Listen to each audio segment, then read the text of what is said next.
Welcome to Engineering Career Services' third video on interview tips. In this video, we'll talk about common interview structures you can expect, as well as how to answer commonly asked interview questions. No matter where you apply, you can expect a similar interviewing structure. First, we'll explain rounds, then we'll talk about flow. The first round is typically a phone screening, where an HR person calls to see if you meet the minimum qualifications for a role. Or it might be a platform you have to use to record answers to a series of questions. This round typically lasts 30 minutes. The second round is typically conducted via Zoom or in person with the primary hiring manager. It could also include an office or site tour. This round usually lasts about an hour. The third round or beyond typically takes place in person with a panel or multiple individual interviews. It is important when interacting with a panel or multiple individuals during any round to always be cognizant of respecting all parties involved, including making eye contact with the speaker in addition to other members of the panel.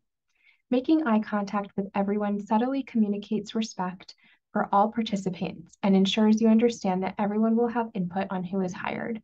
Smiling and thanking each person for their time is also important. Keep in mind, interviews can be on campus, scheduled through C4E, via a virtual platform, or at employer sites. Other types of interviews could include a presentation or job talk, group competition or project, dinner, lunch, or reception meet and greet, or psychometric tests. Note that while psychometric tests can give some insight into personality or cognitive aptitude, many candidates have concerns about them being a required part of the hiring process due to potential inadvertent discrimination. If you have concerns about this issue, you should discuss it with your interviewer. We have additional information regarding such tests in our interview tips handout linked below. The following flow pertains to any of the rounds previously mentioned. First, there will be introductions. During this stage, first impressions are made, and we will talk about ways to make a good first impression in a later video. Next, there will be employer-led questioning. We'll cover 3 types of questioning styles in the upcoming slides: behavioral, technical, and case. Finally, there will be the interviewee-led questioning and the closing, which we'll discuss in the 5th video in this series. So let's get into some best practices for answering questions. Behavioral interviewers ask you to demonstrate how you would perform on the job based on your previous experiences. These types of questions usually begin with, "Tell me about a time when." When answering questions during a behavioral interview, we recommend using the STAR technique, which lets you answer questions using a story-based method. Here, the S refers to situation, a time, place, or setting you were in. The T refers to a task or challenge that you faced. The A stands for the action you took to resolve that task. And the R stands for results you obtained as a result of that action. We recommend closing each answer by analyzing the result as well. For example, if you share a story where something did not go as planned, even though you handled the situation well, you can still explain what you learned, or illuminate how you plan on connecting your past experience to the position being discussed. Every answer needs to demonstrate the skill you want to express. No matter how mundane your story might be, by practicing storytelling, you can make your answer impressive. Remember that if you cannot think of an example for a question, you can answer hypothetically. For instance, if asked, "Tell me about a time you disagreed with your colleagues," you could say, "I haven't had any major disagreements among my peers when working on projects, but if that were to happen, my first course of action would be to talk to people one-on-one and seek to learn how I might help improve the group dynamic." So let's cover some strategies for answering challenging interview questions you may encounter.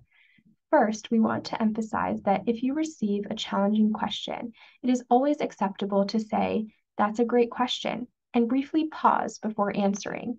You do not have to apologize or scramble. Employers will appreciate a thoughtful response.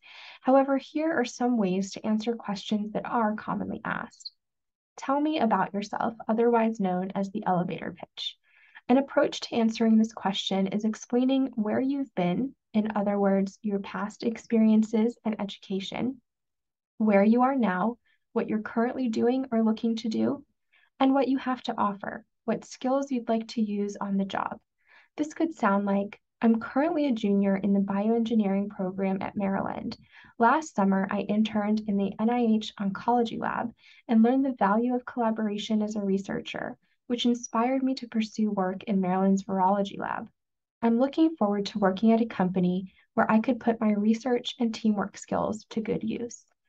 For what is your strength, you'll want to answer with a specific example. This might sound like, as a civil engineer, I know all aspects of project management are important. However, my strength lies in ensuring the teams I'm on consider environmental impact. In my last internship, I helped my team save money on a key development project, all while reducing their carbon footprint. For what is your weakness, focus on something that isn't a strength in disguise and that is easily corrected. For example, I noticed in the job description that work with autonomous vehicles is preferred. I don't have direct experience with that, but I've already identified a group on campus that I could get involved with to learn more about it. If asked, why should I hire you? Ask yourself, what is your unique value proposition? You should mention something that is at the intersection of your experience, skills, education, as well as the job description and the competition. How do you stand out from them? You could say something like, not only do I feel that my education and experiences qualify me for this position, but I also know that since this company is looking to expand in Latin America, my fluency in Spanish could be an asset to the team, and I'd love to see how all my skills could help this company grow. A way to stand out for this question is to bring a work sample or portfolio. Let your work speak for itself as evidence of why they should hire you. And for the last question, what do you expect to be paid? Try to delay answering this until you have an offer. You can say something like, I'm looking forward to learning more about this role. I'm sure we can agree on a fair salary once we've determined I'm a good fit for the job. Throughout your interview, please note that employers are prohibited from asking certain questions by law. Questions about health, disabilities, ethnicity, nationality, criminal records, debt, smoking, drinking, drug use, religion, pregnancy, family planning, marital status, gender, and salary history are illegal.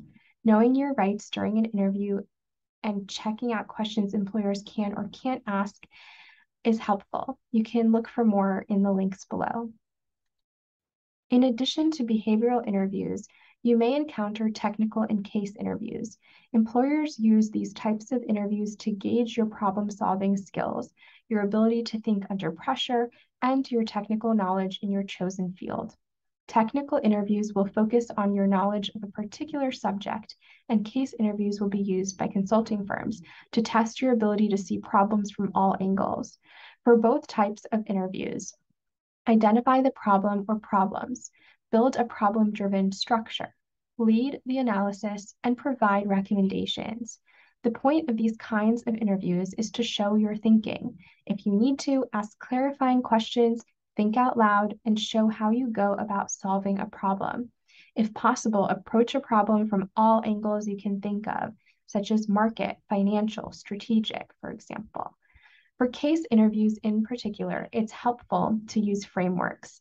For more information on frameworks, check out the links below. A common concern is about what to do when you don't know the answer. If you're stumped on an aspect of a question or even the whole thing, be sure to ask questions. Break down the problem into small steps or facts and determine which area causes the most confusion. Start there and ask for clarification. Outlining the problem might enable you to see things in a new light. All the employer wants to see is you showing them what you did to try to arrive at the answer and why you still have questions. Our best advice for these interviews is to practice. Be sure to look at the links posted under this video for more technical and case interview resources. Also, stay updated on our events throughout the year for employer sessions on case interviews.